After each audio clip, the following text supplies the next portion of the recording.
बिस्मिल्लाहिर्रहमानिर्रहीम अस्सलामुअलैकुम। आज हम एक्सरसाइज 3.4 का क्वेश्चन नंबर 3 करते हैं। Find a unit vector that is orthogonal to the given two vector. आपको कह रहे हैं आपने यूनिट वेक्टर फाइंड करना है। सेम यही क्वेश्चन हमने पिछली एक्सरसाइज में भी पढ़ा था, इसी टाइप का क्वेश्चन था। आपके पास टू वेक्टर थे, हमने इसका सेम मिलाकर एक वेक्टर बनाना है सबसे पहले, ठीक है। तो मतलब हमारे पास ए बी वेक्टर गिवन है, हम सी वेक्टर उसको बोल देते हैं। आपने इसका क्या फाइंड करना है, यूनिट वेक्टर फाइंड करना है। तो यूनिट वेक्टर का फॉर्मूला आपके पास ये होता है, C hat is equals to C divided by C का मैग्नीट्यूड। सबसे पहले हम इन दोनों वेक्टर्स को एक वेक्टर बनाएंगे और साथ में बोला हुआ है ऑर्थोगोनल। तो जब ऑर्थोगोनल बोल दिया जाए तो हमने क्या करना है कि इसका ए क्रॉस बी फाइंड कर लेना है, ठीक है। ए क्रॉस बी में फाइंड कर लेती हूँ, जिस तरह हमने पिछले क्वेश्चन में फाइंड किया था। आई थिंक क्वेश्चन नंबर ये जिसमें ये आपने फाइंड किया था, ठीक है। इसी तरह हम लोग इसका ऑर्थोगोनल फाइंड कर लेते हैं। आई जे के है तो हम लिखेंगे आई जे के आपके पास आ जाएगा। आई के साथ 1 है तो 1 लिखेंगे, जे के साथ -2 और के के साथ क्या है 3 है। आई के साथ आपके पास 2 है, जे के साथ 1 है और के के साथ -1 आ जाएगा। अब हम इसको क्या करते हैं, एक्सपेंड कर देते हैं। फर्स्ट रो से इसको एक्सपेंड कर देते हैं। जी हमने क्या किया, इसको फर्स्ट रो से एक्सपेंड कर दिए, ठीक है। आई लिखा, फर्स्ट रो फर्स्ट कॉलम छोड़ी, वो वैल्यू लिख लियो। फिर आपको पता है माइनस जे आ जाएगा, इसकी भी रो और कॉलम छोड़ेंगे ये वैल्यू आ जाएगी। फिर प्लस के आएगा, इसकी रो कॉलम छोड़ेंगे तो ये वाली वैल्यू आ जाएगी, ठीक है। -2 को -1 से मल्टीप्लाई करेंगे, आपके पास ये आ जाएगा। 3 को 1 से मल्टीप्लाई किया, इन दोनों को आपस में मल्टीप्लाई करके सिंप्लीफाई किया तो हमारे पास ए क्रॉस बी का आंसर ये आ गया। ये वीडियो मैंने बनाई थी, लेकिन ये कि इसको मैंने वीडियो नहीं बन सकी तो फिर मैं अब इसका दोबारा आपको जर्नल सा बता देती हूँ, ठीक है। लेट सी इज इक्वल, हमारे पास ये ए क्रॉस बी था, इसको सी की इक्वल कर दिया, क्योंकि मैंने आपको स्टार्ट में कहा था कि हमने ए क्रॉस बी, ये मतलब टू वेक्टर्स हैं, उनको एक वेक्टर में लेकर आना है, ठीक है। और साथ में उन्होंने ऑर्थोगोनल बताया हुआ था, तो ऑर्थोगोनल में आप क्या करते हैं, ए क्रॉस बी ही फाइंड करते हैं, ठीक है। हमारे पास ये फार्मूला है, तो ये वाली सी की वैल्यू, अब फार्मूला ये, तो इसमें आपको सी मैग्नीट्यूड चाहिए, तो हम इसका सी का मैग्नीट्यूड फाइंड कर देंगे। -1 का स्क्वायर 5, 7 का स्क्वायर और 5 का स्क्वायर, 1 का स्क्वायर 1, 7 का स्क्वायर 49 और 5 का स्क्वायर 25। हमने ऐड किया 75 आ गया एलसीएम, ये तो आपके पास ये वैल्यू आ जाएगी, ठीक है। अब यहाँ पर आपके पास सी हेट है, तो सी हेट में आपके पास सी यूनिट वेक्टर भी आप कह सकते हैं, ठीक है। ये हेट वाला जो आप है फिजिक्स में भी पढ़ते हो, ठीक है। सी की वैल्यू हमारे पास जो थी हमने वो पुट कर दी और सी मैग्नीट्यूड का आपके पास आंसर ये आ गया। अब हम इसका क्या करते हैं, सेकंड पार्ट स्टार्ट करते हैं, ठीक है। ये वीडियो मैंने बनाई थी पूरी की, मतलब लिखकर आपको मैंने समझाया था, लेकिन ये कि वीडियो मुझसे नहीं बन सकी। अब इसका मैं सेकंड पार्ट लिखती हूँ। A is equals to 3i minus j plus 6k and b is equals to i plus 4j plus k। जी इसका नेक्स्ट पार्ट है। नेक्स्ट पार्ट में हमने सबसे पहले उसी तरह ऑर्थोगोनल फाइंड करना है। फार्मूला हमने लिखा था, हम सबसे पहले क्या करते हैं, ए क्रॉस बी फाइंड कर देते हैं, ठीक है। i j k, i के साथ 3, j के साथ -1, k के साथ 6 है। i के साथ 1, j के साथ 4, k के साथ 1 है, ठीक है। यहाँ पर हम i लिख देते हैं। फर्स्ट रो और फर्स्ट कॉलम छोड़ेंगे तो -1, 4, 6 और 1 आ जाएगा। फिर आपको पता है -j होता है फर्स्ट रो और सेकंड कॉल, उसी का मतलब जो j लेंगे उसकी रो और कॉलम छोड़ देंगे कि तो 3, 1, 6, 1 आ जाता है। फिर हम लोगों के पास प्लस k है, k का रो और कॉलम छोड़ेंगे तो हमारे पास 3, 1, -1 और 4 आ जाता है। आई है, ठीक है। -1 को 1 के साथ मल्टीप्लाई करेंगे तो -1 आ जाएगा, ठीक है। दरम्यान में -6 को 4 से मल्टीप्लाई करेंगे तो 24 आ जाएगा। 3 को 1 से मल्टीप्लाई करेंगे 3, 6 को 1 से मल्टीप्लाई करेंगे तो 6 आ जाएगा। प्लस के 3 को 4 से मल्टीप्लाई करेंगे 12, ये माइनस और डिटर्मिनेंट का माइनस प्लस हो जाएगा। 1 को 1 से मल्टीप्लाई किया तो 1 आ जाएगा। यहाँ पर हमारे पास -25 हो जाएगा, -j तो ये -3 हो जाएगा, ठीक है, प्लस के और ये आपके पास 11 आ जाएगा। अंदर हम इसको मल्टीप्लाई कर देते तो 25i आ जाएगा, माइनस माइनस प्लस 3j आ जाएगा और प्लस 11 के हमारे पास आ जाएगा, ठीक है। सॉरी 12 और 1 13 होता है, ठीक है। ये हमारे पास 13 के आ जाएगा, -25j प्लस 3k और प्लस 13 के आ जाएगा। अब हम लोगों के पास फार्मूला होता है कि सी यूनिट वेक्टर किसकी इक्वल होता है, C divided by C magnitude. इसका मतलब है ए क्रॉस बी को हम लेट करेंगे किसकी इक्वल, सी की इक्वल करेंगे। सी की वैल्यू आ चुकी है, अब हमने क्या करना है, सी का मैग्नीट्यूड फाइंड करना है और उसमें वैल्यूज पुट कर देनी है, ठीक है।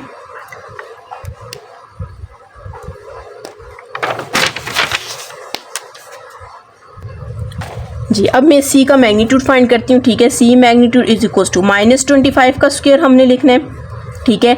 दरम्यान में +3 का स्क्वायर प्लस और 13 का स्क्वायर और साथ में अंडर रूट लाजमी डालना है, ठीक है। अब 25 का स्क्वायर हम ले लेते हैं, मतलब 25 को मल्टीप्लाई 25 कर देते हैं तो हमारे पास आ जाएगा 625, 3 का स्क्वायर 9 आ जाएगा। और अब यहाँ पर हम ले लेते हैं 13 का स्क्वायर, 13 मल्टीप्लाई बाय 13 करेंगे तो हमारे पास आ जाएगा 169। अब इन सारी वैल्यूज़ को हम ऐड कर देते हैं, +9 + 625 तो हमारे पास 803 आ जाएगा, 803। ये आंसर भी आपके पास आ गया। अब वैल्यूज़ में पुट कर देते हैं तो सी मैंने फार्मूला लिखा था आपके पास ये था, तो सी आपके पास किस की को आया -25j + 3k sorry i + 3j और +13k आ जाएगा और डिवाइडेड बाय सी का मैग्नीट्यूड, और मैग्नीट्यूड का आंसर आपके पास क्या है 803। तो आपके पास यही आंसर है। अगर आप लास्ट में से आंसर चेक करेंगे तो आपके पास यही आंसर आएगा। अगर आप लोग चाहें तो आप इसको अलग करके भी लिख सकते हैं, मतलब सबके नीचे अलग अलग से भी लिख सकते हैं, नहीं तो आप इस तरह भी लिख सकते हैं, ठीक है। ये आई है आपके पास, आई और ये जे और ये के है। अगर आपने मेरा चैनल सब्सक्राइब नहीं किया काइंडली सब्सक्राइब कर दें और साथ ही बेल आइकन पर क्लिक कर दें ताकि हर आने वाली न्यू वीडियो आप तक पहुंच सके। 4 का क्वेश्चन नंबर 4 स्टार्ट करते हैं। If a is equal to B is equal to and C is equal to, आपके पास 3 वेक्टर्स गिवन है, आपको कहा गया a क्रॉस b फाइंड करें, फर्स्ट पार्ट p है, फिर सेकंड में b क्रॉस c और इसी तरह हम लोगों ने थर्ड पार्ट भी इसका सॉल्व करना है। सबसे पहले हम क्या करते हैं, a क्रॉस b फाइंड कर देते हैं। इसका फर्स्ट पार्ट है, आप लिखेंगे a cross b is equal to, जाहिर है आपने याद रखना है कि ये आपके पास ऑर्थोगोनल हो जाता है, ठीक है। जब आप a क्रॉस b फाइंड करें तो a क्रॉस b को फाइंड करने के लिए आपने मैट्रिक्स मेथड यूज करना है। सबसे पहले हम लिखेंगे i j k, a cross b है तो a के साथ हमारे पास क्या है 3i के साथ, j के साथ -6 और k के साथ 5 है। अब b है, b के i के साथ 2 है, j के साथ कुछ नहीं है तो -1 और k के साथ 4 है, ठीक है। k के साथ 4 है और यहाँ पर से ये 4 आ गया। फर्स्ट रो से हम इसको एक्सपेंड कर देते हैं, ठीक है। इसकी रो और कॉलम छोड़ेंगे तो -6 -1 5 और 4 आ जाएगा। फिर यहाँ पर आपके पास क्या है -j है, इसकी रो और कॉलम छोड़ेंगे तो हमारे पास क्या आ जाएगा 3 2 5 और 4 आ जाएगा। फिर लास्ट में हमारे पास की है, ठीक है। ये आपको पता होना चाहिए माइनस कहाँ से आता है, जब आप डिटरमिनेंट ओपन करते हो तो फर्स्ट वाला प्लस होता है, सेकंड माइनस, थर्ड फिर प्लस होता है, ठीक है। इसकी रो और कॉलम छोड़ेंगे तो हमारे पास 3 2 -6 1 3 2 -6 और 1 आ जाएगा। अब हम इसको सिंप्लीफाई करते हैं, ठीक है। -6 को 4 से मल्टीप्लाई करेंगे तो 24 आ जाएगा। ये माइनस और डिटर्मिनेंट का माइनस प्लस हो जाएगा। 5 को 1 से मल्टीप्लाई करेंगे तो 5 आ जाएगा। 3 को 4 से मल्टीप्लाई करेंगे तो 12 हो जाएगा। दरम्यान में -5 को 2 से मल्टीप्लाई करेंगे तो 10 आ जाएगा। 3 को 1 से मल्टीप्लाई करेंगे 3 आ जाएगा। ये माइनस और डिटर्मिनेंट का माइनस प्लस हो जाएगा। 6 को 2 से मल्टीप्लाई करेंगे तो 12 आ जाएगा। आई यहाँ पर -24 को 5 से माइनस कर देंगे तो हमारे पास कितना आ जाएगा 19 आ जाए -19 आ जाएगा। -j 12 में से 10 को माइनस करेंगे तो 2 आ जाएगा, प्लस के और 12 में 3 को ऐड करेंगे तो 15 आ जाएगा। इसको मैं अरेंज करके लिखती हूँ -19i -2j और +15 के आपके पास आ जाएगा। -19j एंड से आप इसको अच्छा एंड में से आंसर देखिए 15 नहीं है। यहाँ पर आप देख सकते हैं कि जब आप इसको छोड़ेंगे तो ये इसके साथ माइनस है, माइनस मैंने नहीं लगाया। जब आप इसको माइनस करेंगे तो ये हमारे पास 9 आ जाएगा और यहाँ पर 9 के आंसर आ जाएगा। अब मैं इसका नेक्स्ट पार्ट करती हूँ, सेकंड पार्ट है। तो सेकंड पार्ट में आपको कह रही है बी क्रॉस सी आपने फाइंड करना है, ठीक है। B cross C is equal to, हम मैट्रिक्स मेथड से ही फाइंड करेंगे, ठीक है। पहले सबसे लिखेंगे आई जे और के लिख देते हैं। अब बी मैट्रिक्स है तो बी मैट्रिक्स पहले लिखेंगे, उसके साथ 2 है, जे के साथ -1 और के के साथ 4 है। अब सी है तो सी आई के साथ 1 है, जे के साथ भी 1 है और के के साथ -1 है। इसको मैं फर्स्ट रो से एक्सपेंड कर देती हूँ, ठीक है। फर्स्ट रो और इसकी रो भी छोड़नी है आई की और कॉलम भी छोड़ना है तो -1 4 और -1 आ जाएगा। फिर हमारे पास -j है, इसकी रो और कॉलम छोड़ेंगे तो हमारे पास 2 1 4 -1 आ जाएगा। फिर हमारे पास के है, इसकी रो और कॉलम छोड़ेंगे तो हमारे पास ये वाले रह जाएंगे 2 1 -1 और 1 आ जाएगा। अब मैं इसको सिंप्लीफाई करूंगी तो आपके पास आंसर आ जाएगा, ठीक है। माइनस माइनस प्लस, 1 को 1 से मल्टीप्लाई किया 1, 4 को 1 से मल्टीप्लाई करेंगे 4 हो जाएगा। -j 2 को -1 से मल्टीप्लाई करेंगे -2 और 4 को 1 से मल्टीप्लाई करेंगे 4। दरमियान में माइनस डिटरमिनेंट का माइनस होता है जो हम मिड में लगाते होते हैं। 2 1 is 2 ये माइनस और डिटरमिनेंट का माइनस प्लस हो जाएगा 1 1 is 1 1 माइनस करेंगे -3 आ जाएगा -j इसको करेंगे तो -6 आ जाएगा प्लस के और 2 और 1 कितना हो जाएगा 3 हो जाएगा। इसको मैं अरेंज करके लिख लेती हूँ 3i minus minus plus 6j और प्लस 3 के आ जाएगा -6i प्लस 6j और प्लस 3 के आ जाएगा। अब इसका लास्ट पार्ट है। लास्ट पार्ट में आपको कह रहे हैं इसका थर्ड पार्ट है। थर्ड पार्ट में आपके पास है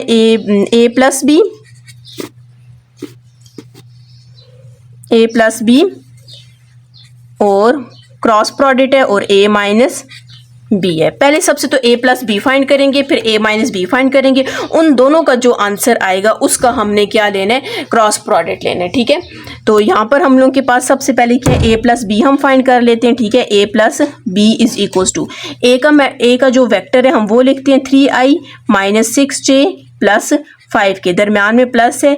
b का वेक्टर हमारे पास क्या है 2i माइनस j प्लस 4 की है। ठीक है, अब इन दोनों को हम ऐड कर देते हैं 3i और 2i कितना हो जाएगा 5i हो जाएगा। ठीक है, -6j और -j कितना हो जाएगा -7j 5k और 4k कितना हो जाएगा 9k हो जाएगा। अब मैं a माइनस बी फाइंड कर लेती हूँ। a हमारे पास है 3i माइनस 6j और प्लस 5k दरमियान में माइनस है तो मैं ब्रैकेट लगाऊंगी। आपको पता है माइनस होता है तो हम ब्रैकेट यूज करते हैं। 2i minus j plus 4k आ जाएगा। तो यहाँ पर आपके पास 3i minus 6j plus 5k minus 2i minus minus plus j minus plus minus 4k 3i और 2i कितना हो जाएगा सिर्फ i 1i हो जाएगा। 6j और j हमारे पास 5j आ जाएगा।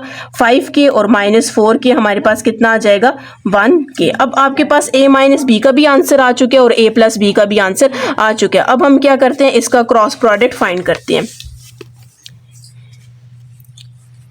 अच्छा, क्रॉस प्रोडक्ट में हमने क्या करना है a प्लस बी पहले सबसे लिखेंगे दरमियान में क्रॉस प्रोडक्ट और a माइनस बी लिखेंगे इक्वल्स टू पहले सबसे हम क्रॉस प्रोडक्ट है इस वजह से आपने मैट्रिक्स मेथड से करना है i j k लिख देंगे। a प्लस बी का आंसर आपके पास आया था 5 आ गया था फिर -7 और साथ में 9 और a माइनस बी का आंसर आपके पास 1 -5 और 1। ठीक है, ये मैंने कैसे लिखा है ये आप देख सकते हैं। इनके साथ की जो i j की वैल्यू थी वो मैंने वैल्यू यहाँ पर लिखी। अब मैं सिर्फ इसको क्या करूँगी ओपन कर देते हैं। ठीक है, i फर्स्ट रो और उसकी रो और कॉलम छोड़ेंगे तो हमारे पास क्या आ जाएगा -7 -5 9 और 1 फिर -j है इसकी भी रो और कॉलम छोड़ेंगे तो 5 1 9 1 आ जाएगा। फिर प्लस की है इसकी भी रो और कॉलम छोड़ेंगे तो 5 -1 -7 -5 आ जाएगा। बस अब हम इसको सिंप्लीफाई करेंगे तो आंसर आ जाएगा।